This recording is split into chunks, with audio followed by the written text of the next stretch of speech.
Joining us now for more perspective is Dr. Mark Caleb Smith. He is the director of the Center of Political Studies at Cedarville University. You have been with us all night tonight. We appreciate you for doing that.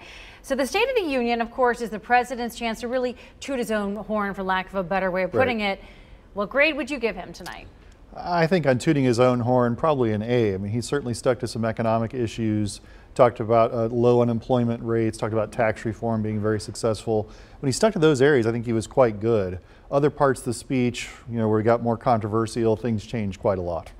One area that he spoke about that does directly or could directly affect our area is infrastructure, something we need help with, specifically with bridges, and his desire to make that a top priority. But is that something that you see could even get through this Congress? I think ideally that's an issue that Democrats and Republicans could work together.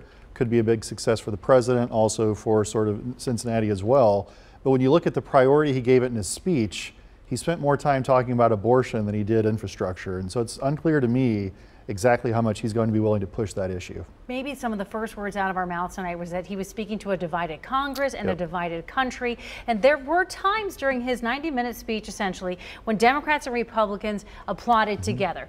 Did he make any headway in knitting this country politically or otherwise back together? I think if you looked at the beginning of the speech and the end, he made a noble effort to do that. But everything in between was pretty sharp, I think, and pretty pointed. And so I'm not sure any progress he may have made at other parts of the speech. I think it was probably lost when he talked about immigration, when he talked about infanticide and other things that are really divisive. And so I think the president sort of had two jobs. One, he was trying to build up his own base, maybe reach across the aisle. I think this speech is probably more effective for building up his own base. Any big surprises?